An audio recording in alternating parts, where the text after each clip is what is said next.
আসসালামু আলাইকুম। দেশ এবং দেশের বাইরে থেকে যারা আমার ভিডিওটি দেখছেন আশা করি সবাই অনেক ভালো আছেন এবং সুস্থ আছেন। অর্থাৎ এই মাসের মধ্যে যদি আপনার বিএমডি বা ম্যান পাওয়ার কার্ড না হয় তাহলে কিন্তু আপনি বড় একটি ঝামেলার মধ্যে পড়ে যাবেন। কি ঝামেলা? পুরা বিস্তারিত আলোচনা করব এবং আপনার থেকে বুঝিয়ে দিব যে এই ম্যান পাওয়ার বা বিএমডি এই মাসের মধ্যে করাটা কেন এত জরুরি।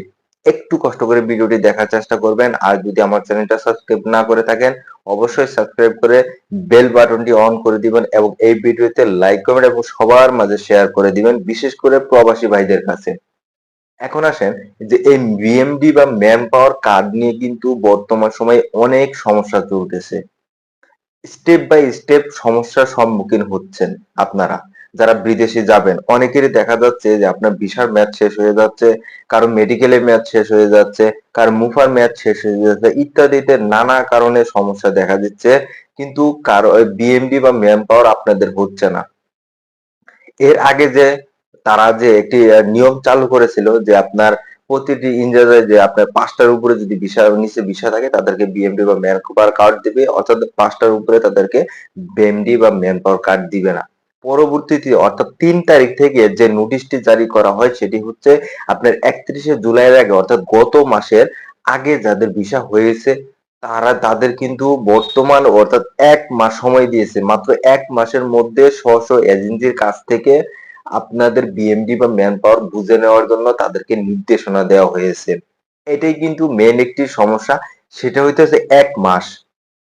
অর্থাৎ এই ১ মাসের মধ্যে যদি আপনি বিএমডি বা ম্যান পাওয়ার কার্ড উত্তোলন না করতে পারেন এবং আপনাকে এজেন্সি যদি আপনাকে সাহায্য না সহযোগিতা না করে তারা এই প্রসিডিউরটা সম্পূর্ণ না করে যদি বিএমডি না উঠাতে পারে তাহলে কিন্তু আপনি বড় ধরনের একটি সমস্যায় পড়ে যাবেন। সমস্যার মধ্যে কেমন সমস্যা? দেখেন, পর্যায়ক্রমে কিন্তু বিএমডি বা ম্যান পাওয়ার কার্ড প্রত্যেকটা ধাপে ধাপে বিভিন্ন নিয়ম অনুযায়ী তারা দিচ্ছে।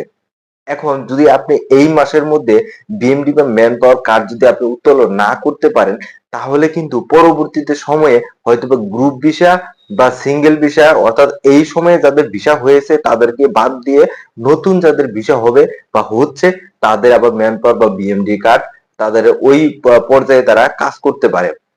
অর্থাৎ যারা পিছনে রয়েছে তাদেরকে বিএমডি বা ম্যান পাওয়ার কার্ড নাও দিতে পারে।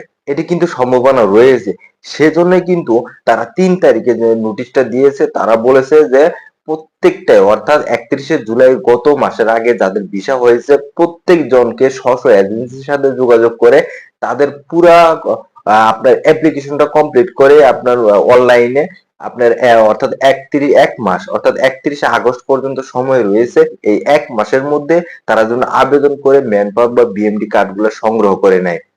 অন্যথায় হয়তোবা এমনও হতে পারে তাদেরকে যারা থাকবে পুনরায় যারা বাকি থাকবে তারা হয়তোবা পিছিয়ে পড়বে। আর তা না হলে হয়তোবা তাদেরকে আবার পুনরায় আবার একটি নোটিশ দিয়ে তাদেরকে সুযোগ দেওয়া হবে।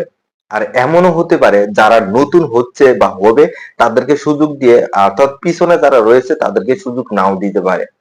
এতে দেখা যাবে যে আপনারই সমস্যা হবে। অর্থাৎ এই মাসের মধ্যে যদি আপনি বিএমডি বা ম্যান পাওয়ার কার্ড না করতে পারেন সেক্ষেত্রে আপনার যদি ভিসার মেয়াদ শেষ হয়ে যেতে পারে, আপনার মেডিকেলের মেয়াদ শেষ হয়ে যেতে পারে ইত্যাদি কারণে আপনি হয়তোবা বিদেশে যাওয়ার যে একটা আপনার যে ইচ্ছা ছিল সেটি কিন্তু আপনার বন্ধ হয়ে যেতে পারে বা আপনার ইচ্ছাটা অনিচ্ছাকৃতভাবে আপনার সেটিকে আশাকে অপূরণ থেকে যাবে। তাই আমার যে কথাটা বলা উচিত সেটা হচ্ছে আপনারা দয়া করে যারা প্রবাসে যাবেন সবকিছু রেডি আছে, শুধুমাত্র বিএমডির জন্য আপনারা অপেক্ষা করতেছেন। এজেন্সির কাছ থেকে দ্রুত দ্রুত আমি বলবো তাদের সাথে যোগাযোগ করেন এবং তাদেরকে বলেন যে আমার বিএমডি তে এই মাসের মধ্যে যেন তারা অ্যাপ্লিকেশন করে তারা হাতে নিয়ে নেয়।